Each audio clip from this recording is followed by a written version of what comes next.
Relax. I can't breathe. You're doing fine. You're talking fine.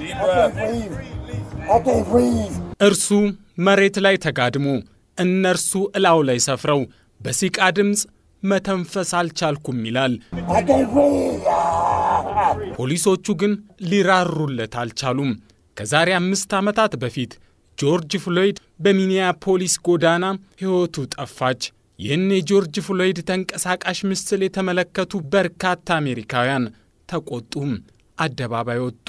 የጆርጅ ፍሎይድን ሞት ምክንያት አድርጎ ይገንፈል እንጂ ለዘመናት የታመቀ ደግሞ በ2013 የጥቁር ሕይወት ጉዳይ ነው ወይም ብላክ ላይቭስ ማተር ጠንካራ እንቅስቃሴ ቀጠለ ለመሆኑ ምስክር መጥራት አያሻም። ከፍሎይድ ግድያ ከጥቂት ወራት በፊት እንኳን አህመድ አርብሪና ብሪዮታ ታይለር የተባሉ ጥቁር አሜሪካውያን ወጣቶች በፖሊሶች በተተኮሰ ጥይት መገደላቸው ይታወሳል። እናም የተዳፈነው እሳት ወለደ።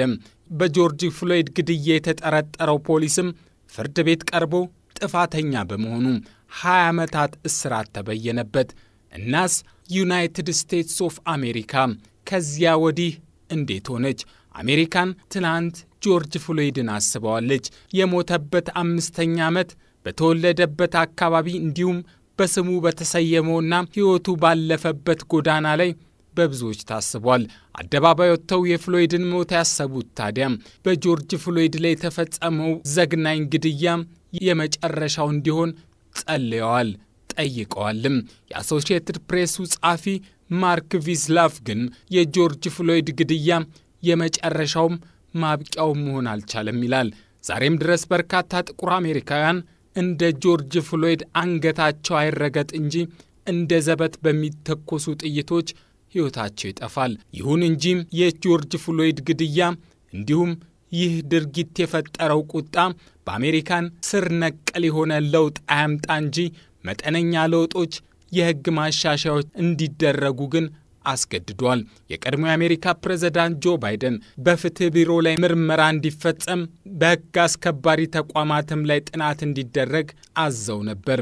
በሚኒያፖሊስ፣ በፎኒክስ፣ በሊንግተንና ሚሲሲፒ በተደረጉ ምርመራዎችም በፖሊስ አባላት የተፈጸሙ የሕግ ጥሰቶች ተገኝተዋል። የሕግ ጥሰቶቹ ደግሞ ሆን ተብሎ ጥቁሮች ላይ ባነጣጠረና በተቀናጀ መልኩ የሚፈጸም መሆኑ ጥናቱ ማረጋገጡ ደግሞ ብዙዎችን አስደንግጧል። መርማሪ አካሉ በተለይም በሌስቬልና በሚኒያፖሊስ ቢሮዎች ላይ ባሉ የፖሊስ አባላት ላይ የተለያዩ እርምጃዎች እንዲወሰዱ ማድረጉ ይታወሳል። መልሰው እንዲሰለጥኑ፣ ተጠያቂ እንዲሆኑና እንቅስቃሴያቸውን የመከታተል እርምጃዎችም ተላልፈው ነበር። ምንም እንኳን የትራምፕ አስተዳደር ምርመራው በበቂ ማስረጃ አልተደገፈም በሚል እስካሁን ተፈጻሚ ባያደርገውም ትራምፕ ከመጡ ወዲህም ቢሆን ግን ልዩነት፣ እኩልነት በሚለው ላይ ያላወላወለ አቋም እያሳዩ ናቸው።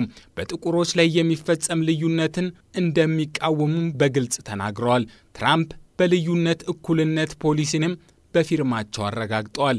እነዚህንና ጥቂት የፖሊስ ተቋማት ማሻሻያ ወይም ሪፎርሞችን የተመለከቱ ጥቂቶች ከፍሎይድ ግድያ በኋላ በአሜሪካም በጥቁሮች ላይ ያለው እይታ በተወሰነ መልኩም ቢሆን አቅጣጫውን ዞር አደረገ ከሚል መደምደሚያ ደርሰዋል። የፒው ጥናት ማዕከል ግን በዳሰሳ ያረጋገጥኩት እንደሚለው ትርጉም የሚሰጥ ለውጥ በአሜሪካ ዛሬም እየታየ አይደለም። የጥናት ማዕከሉ 72 በመቶ የሚሆኑ ጥናት ተካፋዮቹ ምንም ለውጥ አላየንም ብለውኛል ይላል። የብላክ ላይቭስ ማተር እንቅስቃሴም በተለይ ከ2020 ወዲህ በ15 በመቶ መቀዛቀዝ አሳይቷል። እንደ ማዕከሉ ጥናት 49 በመቶ የሚሆኑ የጥናት ተሳታፊዎች ጥቁር አሜሪካውያን ከነጮቹ እኩል ዛሬም እየታዩ እንዳልሆነ ያምናሉ። እይታው ከቅኝ ግዛት ዘመን ጥቂት ፈቀቅ ይበል እንጂ ለውጡ አንጀት የሚደርስ እንዳልሆነም ይጠቁማሉ። ብዙዎች የጆርጅ ፍሎይድ ግድያ በቪዲዮ መቀረጽ ለንቅናቄውም ከዚያ በፊት በድብቅ ይፈጸሙ ለነበሩ የግድያ ድርጊቶችም ጥሩ ምስክር ይሉታል።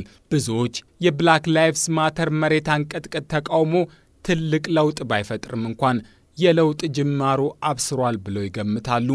ብዙዎችም የፍሎይድ ግድያ የመጨረሻው ባይሆን እንኳን የአሜሪካ የሕግ አስከባሪ ስርዓትን አጋልጦ እንዳለፈ ያምናሉ።